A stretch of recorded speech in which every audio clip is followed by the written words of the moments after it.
It's a devastating feeling to realize just how impactful our every word, every deed, and every thought is, how it affects all of creation.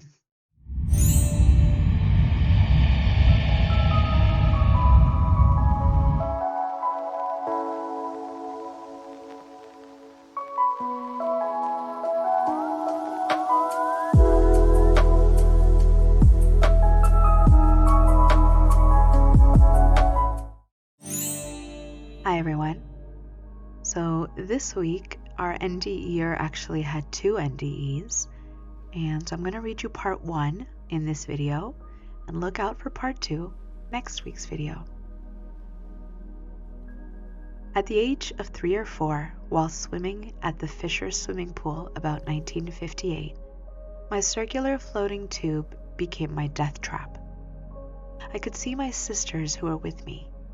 The one closest to me was sitting on the cement sidewalk talking to 2 boys. The pool wasn't really even open yet, so the lifeguard wasn't there. I was in the little child's area where a chain link fence divided the deep water from the shallow. I couldn't reach onto it to stop my spinning in the tube. I could see my other sisters standing by the deep diving area with 2 boys. I saw this from above the pool. Even at this young age, I felt anger that they were not watching me. But with this thought, I was suddenly with 2 beings. I believe they were angels now. My next memory is of a tunnel. It had black fluid sides which were irresistible to a toddler. I reached to touch it, and one of my companions pulled my hand back and told me never to touch it, as the darkness on the other side of it was evil. How a toddler knew evil I can't explain, but much that was beyond my age was understood. As far as I know, I had no religious training at this point. Looking forward, I could see a light which drew me. I had to go to it. There was no choice. Perhaps it was my age, but I had no choice, and of course I was being escorted. At the end of the tunnel was a beautiful field, full of wildflowers. Once again, I just knew what they were. A figure met me there.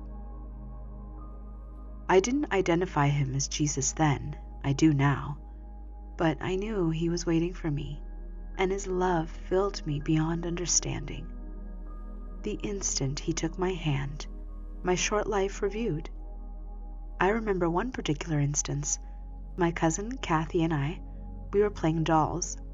She took a dress or something I wanted, and I pushed her backwards where she hit her head on the thick stone walls of our house. I saw this instance not just from my perspective, but from hers, and how it made her feel, and how it would influence her and all she encountered for the rest of eternity. A very large idea for a child to understand. I actually experienced each person's response from that one instant. I remember thinking it's like throwing pebbles into water and watching how each individual intersected and changed the others. It's a devastating feeling to realize just how impactful our every word, every deed, and every thought is, how it affects all of creation. Not just on earth, but all creation. We are made in the image of God. We are His, and we have power beyond our wildest imaginations. Yet again, another large transfer of knowledge or understanding for such a young child.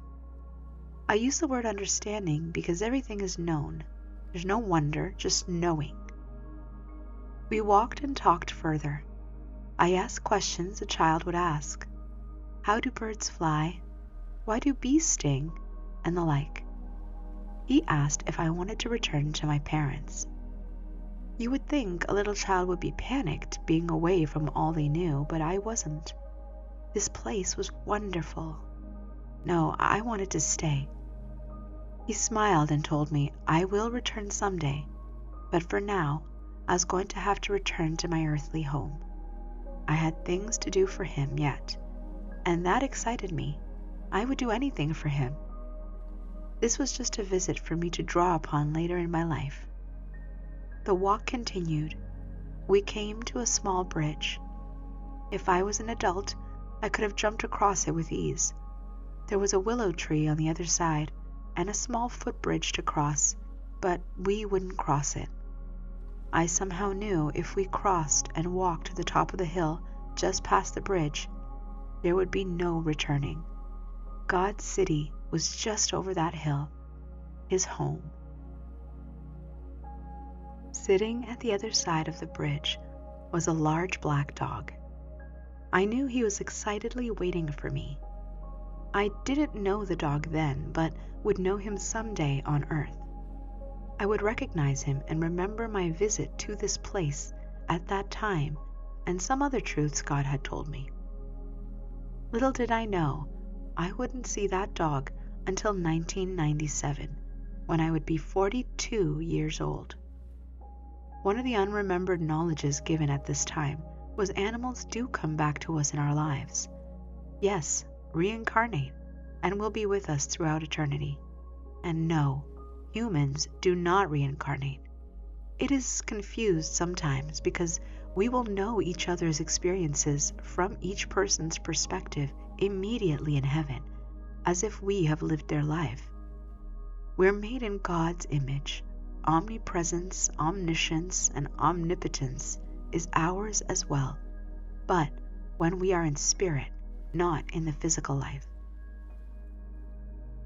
How this was shared with me as a child and how it came back to me in midlife is incredible. We are here to learn and to teach. We are growing until we are the companions we were created to be for God. And we are also a lesson for all of creation as to why God is God, the Alpha and the Omega. The way to get to where we belong is simple. Seek the Creator of all creation. He will bring us to Him. He created you to find Him. There's the Christian side of myself that wants to expand on this, but I cannot, because that is not what I was told. No religion, no man, no belief here on earth is perfect. Only God can find us and bring us to Him. Just seek God the Creator. He will do the rest. I wish I could expand, but it's not mine to do from this NDE.